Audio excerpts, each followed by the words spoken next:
하루를 시작하는 말씀, 오늘은 마가복음 10장 21절 말씀을 함께 나누겠습니다.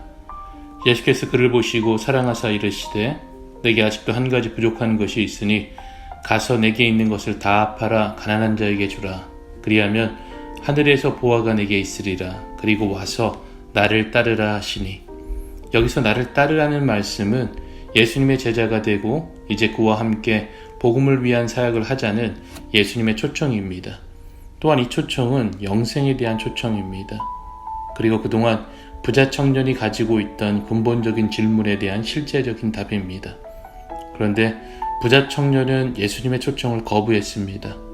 자신이 그렇게 원하고 바라던 것인데 왜 거절했을까요? 왜냐하면 예수님의 제자가 되기 위해서는 한 가지 조건이 있었습니다. 그 조건은 자신이 가지고 있던 재물을 정리해서 가난한 사람들에게 나눠주어야 합니다. 이 한 가지만 지키면 자신이 원하는 영생에 대한 질문이 실제적으로 해결이 되는 것입니다. 그리고 만왕의 왕이신 주님과 함께 영원토록 함께 할 수 있는 것입니다. 하지만 부자 청년의 반응은 슬픔과 근심이 가득한 가운데 예수님의 부름을 거부하고 예수님의 반대쪽을 향해 걸어갔습니다. 오늘 예수님께서 우리를 부르고 계십니다. 세상과 하나님을 동시에 사랑한다고 하지 말고 자기를 부인하고 예수님께 오라고 합니다. 여러분, 예수님의 이 초청에 어떻게 반응하시겠습니까?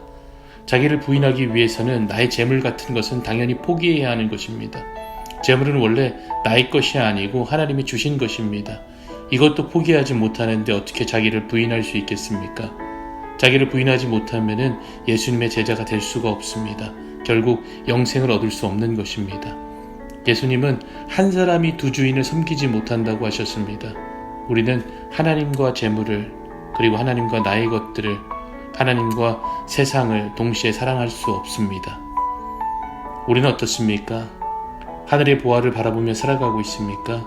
자기를 부인하며 예수님을 따라가고 있습니까? 아니면 입으로 주여 주여라고 하면서 불법을 행하는 자들처럼 하나님을 사랑하고 동시에 내가 원하는 것을 그대로 사랑하며 살아가고 있습니까? 만약 예수님이 하나님의 아들이면, 우리의 유일한 구원자이심을 알고 있다면, 믿으신다면 오직 한 분 예수님으로 충분해야 합니다. 여러분, 우리의 삶은 예수님 한 분이면 충분합니다. 오늘 예수님의 초청에 나를 부인하고 주님을 따라 살아가는 그 하루가 저와 여러분의 삶이 되기를 바랍니다.